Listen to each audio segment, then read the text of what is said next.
Israel और फ़लस्तीन की जंग में अमेरिका के बाद अब ईरान भी खुलकर सामने आ गया है, जिससे ना सिर्फ मशरिक़ वस्ता में कशीदगी बढ़ गई है बल्कि इसके असरात आलमी मईशत पर पड़ने का खतरा भी पैदा हो गया है। और आज आलमी मार्केट में तेल की कीमतों में 5% तक का इजाफा देखा गया, जबकि सोने की कीमत 2.5% तक बढ़ गई थी।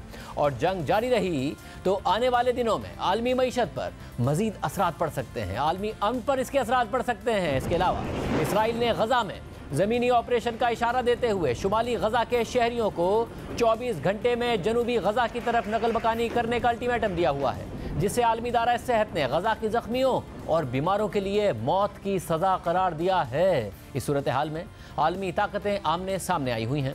मशरिक़ वस्ता के अरब ममालिक कशमकश का शिकार हैं। अमरीका इसराइल के साथ खड़ा है, अस्करी इमदाद कर रहा है। और पिछले 2 दिन में अमरीका के 2 आला तरीन ओहदेदारों ने इसराइल का दौरा किया है, जबकि ईरानी वज़ीर ख़ारजा अचानक लेबनान पहुँच गए हैं। पहले कल अमरीकी वज़ीर ख़ारजा एंटनी ब्लिंकन इसराइल पहुँचे थे, जिसके बाद अमरीकी वज़ीर दिफा लॉयड ऑस्टिन इसराइल पहुंच गए हैं और इसराइल को अमेरिका की मुकम्मल सपोर्ट का यकीन दिलाया है और कहा है कि यह गैर जानिबदारी का वक्त नहीं है। पेंटागन इसराइल को मजीद फौजी इमदाद भेजने के लिए तैयार है। दूसरी तरफ परसों ईरानी सदर इब्राहिम रईसी के सऊदी वली अहद मोहम्मद बिन सलमान से टेलीफोनिक राब्ते के बाद अचानक ईरानी वज़ीर ख़ारजा अमीर अब्दुल हयान लेबनान पहुंच गए हैं और आज उन्होंने हिजबुल्लाह के सरबराह हसन नसरुल्लाह से मुलाकात की है। अल अरेबिया न्यूज़ के मुताबिक ईरानी वज़ीर ख़ारजा ने बेरूत में मीडिया से बात करते हुए कहा कि इसराइल की तरफ से गजा का मुहासरा और वहाँ के शहरियों पर हमले जारी रहे तो तेहरान की हिमायत याफ्ता तंजीमें इसराइल के खिलाफ जंग में एक नया मुहाज खोल सकती हैं।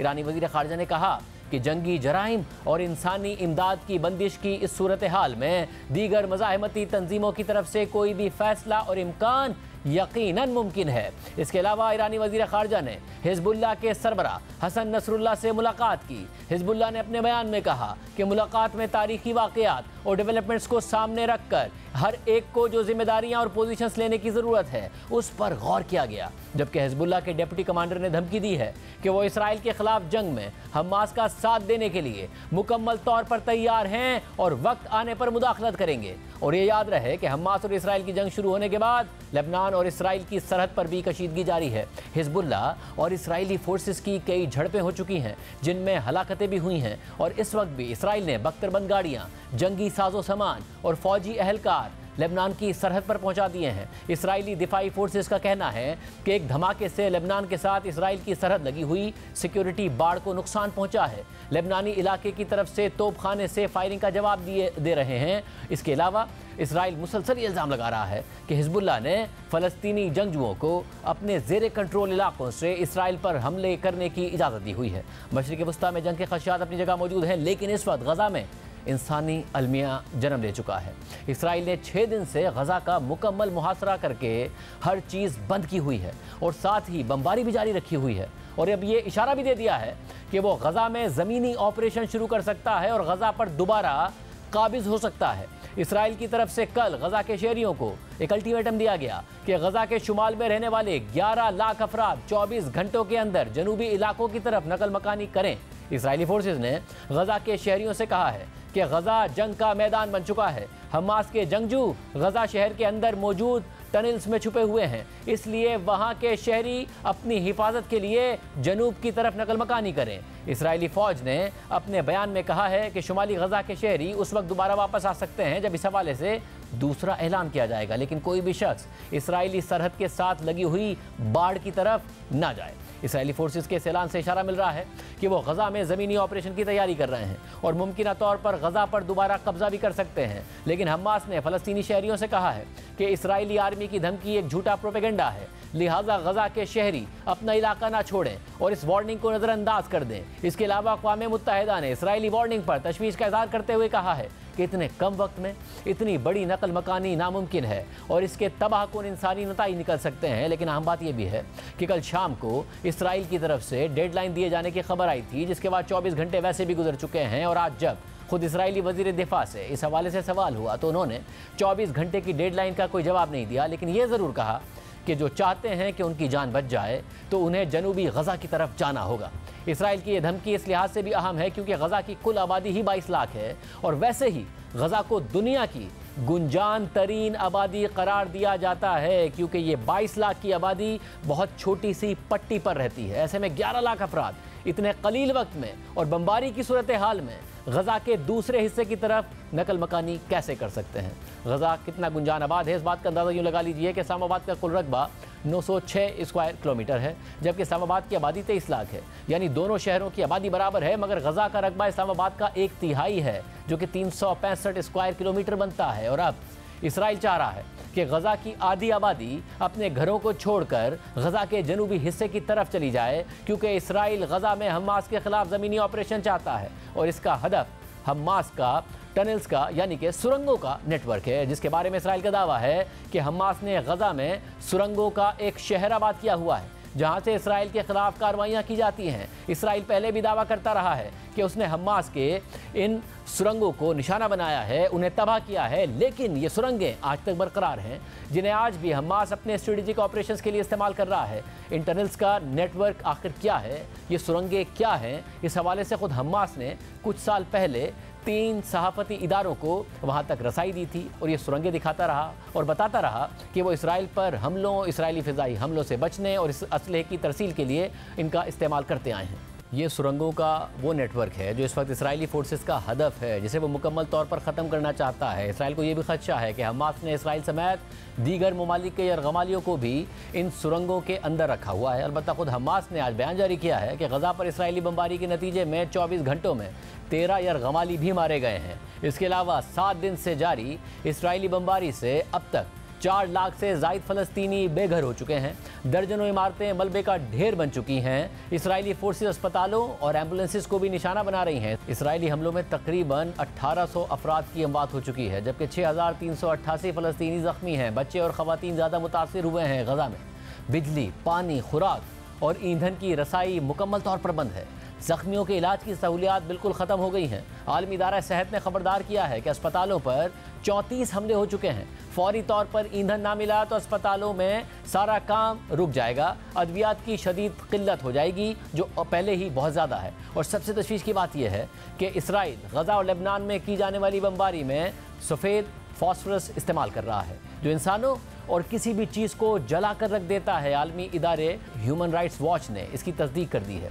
ह्यूमन राइट्स वॉच के मुताबिक उसने लेबनान और गजा में 10 और 11 अक्टूबर के इसराइली हमलों की फुटेज की जांच पड़ताल के बाद सफ़ेद फास्फोरस बमों के इस्तेमाल की तस्दीक की है। ह्यूमन राइट्स वॉच के मुताबिक वाइट फास्फोरस उस वक्त जलता है जब उसका ऑक्सीजन से सामना होता है, और ये उस वक्त तक जलता रहता है कि जब तक ऑक्सीजन से अलग नहीं हो जाता। वाइट फास्फोरस का केमिकल रिएक्शन बहुत ज़्यादा गर्मी, रोशनी और धुआं पैदा कर सकता है। इंसानों को छूने पर यह उनकी हड्डियों तक को जला सकता है और इलाज के बाद भी ये इंसानी आज़ा को मुतासिर कर सकता है और जिस्मानी माजूरियों का बाइस बन सकता है। ह्यूमन राइट्स वॉच ने मजीद कहा है कि दुनिया के सबसे ज़्यादा गुंजान आबाद इलाकों में से एक गजा में सफ़ेद फास्फोरस का इस्तेमाल शहरियों के लिए ख़तरे में इजाफा करता है और ये शहरियों को गैर ज़रूरी ख़तरे में डालने से मुताल्लिक बैनुल-अक़वामी इंसानी क़वानीन की खिलाफ वर्जी है।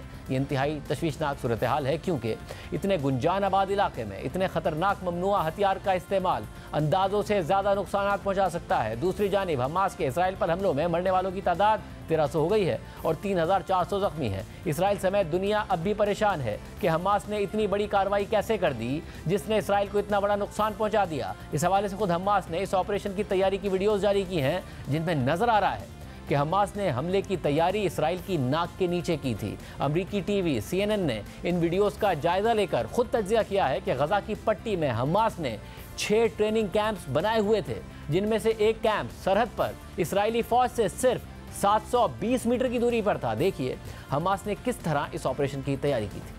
और अब से कुछ देर पहले ये खबरें सामने आई कि इसराइली फोर्सेस का एक दस्ता गजा में दाखिल हो गया है। इसराइली फोर्सेस का कहना है कि ये दस्ता यरगमालियों की मौजूदगी के मकामात पर जाने के लिए भेजा गया था, मगर अब ये दस्ता वापस आ गया है। और इसराइली मीडिया दावा कर रहा है कि इस रेड के दौरान गजा में मौजूद कुछ जंगजुओं को मारा गया है। इसके अलावा आलमी मीडिया अब तक हैरान है कि इसराइली सिक्योरिटी फोर्सेस और इंटेलिजेंस इदारे इतनी बड़ी और मुनज़्ज़म मनसूबाबंदी और तैयारी से कैसे बेखबर रहे और गजा में हमास को फंडिंग कहां से और कैसे आती रही है। इस हवाले से जहां इसराइल के इंटेलिजेंस फेलियर पर तनकीद हो रही है, सवालात उठाए जा रहे हैं, तो वहीं इसराइल की तरफ से इस हमले के पीछे ईरान का हाथ करार दिया जा रहा है और इल्ज़ाम लगाया जा रहा है कि ईरान ने हमास की माली और अस्करी मदद की है। आज इसराइली वजीर दिफा से जब सवाल हुआ कि हमास के हमले में ईरान के मुलविस होने का कोई सबूत मिला है, तो उन्होंने जवाब दिया कि इससे कोई फ़र्क नहीं पड़ता, क्योंकि ये आइडिया एक ईरानी आइडिया है। हमास, हिजबुल्लाह और ईरान एक ही हैं। ताहम अमरीकी हुक्काम ईरान पर बराह रास्त इल्ज़ाम लगाने से गुरेज कर रहे हैं। इसके अलावा अमरीकी वज़ीर ख़ारजा उर्दन में